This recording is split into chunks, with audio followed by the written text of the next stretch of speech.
ஆன்மீக நண்பர்கள் அனைவருக்கும் வணக்கம். ஓம் ஸ்ரீ மகா பெரியவா திருவடிகள் சரணம். நாம் இன்னைக்கு இந்த வீடியோவில் என்ன பார்க்க போகிறோம் அப்படின்னா, உங்கள் முழு கடனும் அடைய நீங்கள் கொடுத்த பணம் திரும்ப உங்களிடமே கை வந்து சேர கொஞ்சம் கருப்பு எள்ளு இருந்தால் போதும். அது எப்படின்னு தெரிஞ்சுக்கிறதுக்கு முன்னாடி இது வரைக்கும் நம்ம சேனலை சப்ஸ்கிரைப் பண்ணாதவங்க சப்ஸ்கிரைப் பண்ணிக்கோங்க. இந்த வீடியோ பிடிச்சிருந்துச்சுன்னா ஒரு லைக்குமே கொடுத்துருங்க. வாங்க இப்போ நம்ம வீடியோக்குள்ளே போகலாம். இன்றைய காலகட்டத்தில் பணம் தொடர்பான பிரச்சனைகள் தான் பெருமளவில் பெருகி கொண்டே இருக்குது.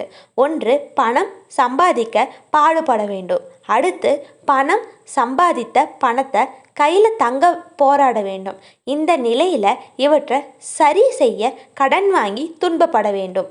சம்பாதித்த பணம் குடும்ப செலவுக்கு போதுமானதாக இல்லாத போது தவிர்க்க முடியாமல் சில நெருக்கடியான சூழல்கள் வரும்போது கடன் வாங்க வேண்டிய நிலைக்கு தள்ளப்படுறோம். ஆனால் இந்த கடனை உடனே திருப்பி செலுத்த முடியாமல் நிறைய பிரச்சனைகளை மாட்டிக்குவோம்.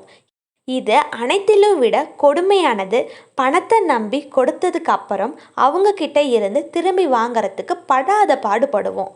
ஒருவரை நம்பி கொடுத்த பணம் வருட கணக்கில் திருப்பி வராமல் இருக்கும். பணத்தை திருப்பி தர சொல்லி கேட்டு நீங்கள் சலிச்சு போயிருப்பீங்க. நீங்கள் கஷ்டப்பட்டு சம்பாதித்த கடனாக கொடுத்த பணத்தை மீண்டும் எப்பொழுதுமே பார்க்க முடியாது அப்படின்னு நீங்கள் யோசிக்கும்போது விரக்தியிலையும் கவலையும் உருவாகும். இப்படி பணம் திரும்ப வராமல் வருட கணக்கில் இழுத்தடிக்கிறதுனால மன உளைச்சலும் ஏற்பட்டு இருக்கும். என்ன செஞ்சாலும் நம்மளோட பணம், நகை, சொத்து திரும்ப கிடைக்கவில்லையே அப்படிங்கிற வேதனைப்படுகிறவங்க நல்ல தீர்வு கிடைக்க வீட்டிலேயே எளிமையான பரிகாரம் செய்வதை பற்றி இந்த ஆன்மீக பதிவில் விளக்கமாக பார்க்கலாம். பொதுவாக வீட்டின் தெற்கு திசை மிகவும் முக்கியமான திசை. ஏன் அப்படின்னா, தெற்கு திசை தான் செவ்வாய்க்கு உரிய திசை. இந்த பரிகாரத்தை எந்த நாட்களை வேண்டுமானாலும் துவங்கலாம். அதே போல் இதை காலை மாலை எந்த வேலை வேணாலும் நீங்கள் செய்யலாம். இந்த பரிகாரத்துக்கு நாம் எளிமையாக கிடைக்கக்கூடிய 3 பொருட்களை தான் பயன்படுத்த போகிறோம். அதாவது கடுகு எண்ணெய், கருப்பு எள்ளு, சோளி முதலிய ஒரு கண்ணாடி பாட்டிலில் கடுகு எண்ணெயை ஊற்றிக்கோங்க. அதில் ஒரு சோளியை போட்டுக்கோங்க. அதோடு கருப்பு எள்ளையும் சேர்த்து பரிகாரம் செய்யறதுக்கான முதல் நாள் இரவு ஊற வச்சிருங்க.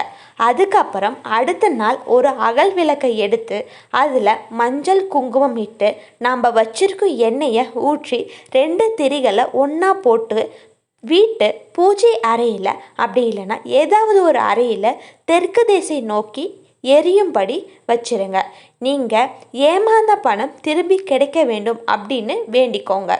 இவ்வாறு தினந்தோறும் விளக்கேற்றி வழிபட்டால் நீங்கள் ஏமாந்த அப்படி இல்லைன்னா கடனாக கொடுத்த பணம் திரும்பவும் கிடைக்கும்.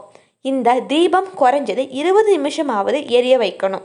செவ்வாய்க்கிழமையில் காலையில் 6 மணி முதல் 7 மணிக்குள்ள இந்த தீப பரிகாரத்தை செய்வது மிகவும் விசேஷமானது.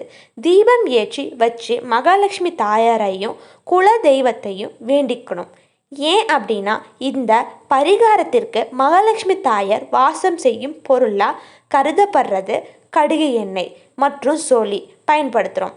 இவ்வாறு தொடர்ந்து 90 நாட்கள் இந்த பரிகாரத்தை செய்து வர்றது சிறப்பான பலனை கொடுக்கும். இந்த பரிகாரம் மிகவும் எளிமையான பரிகாரங்களில் ஒன்று. நம்பிக்கையோட இந்த பரிகாரத்தை செஞ்சீங்க அப்படின்னா இழந்த பணம் மற்றும் வாங்கிய கடன் இந்த 2மே உங்களை தேடி வரும். எந்த பிரச்சனையும் இல்லாமல் நிம்மதியான வாழ்க்கையை உங்களால் வாழ முடியும். எல்லா பிரச்சனைக்கும் ஒரு தீர்வு இருக்கும். எளிமையான தீர்வுகளை பார்க்குறதுக்கு நம்மளோட சேனலை தொடர்ந்து பார்த்துட்டு வாங்க. அனைவருக்கும் நன்றி. ஹரஹர சங்கர ஜெய ஜெய சங்கர. ஹரஹர சங்கர ஜெய ஜெய சங்கர. அனைவருக்கும் நன்றி.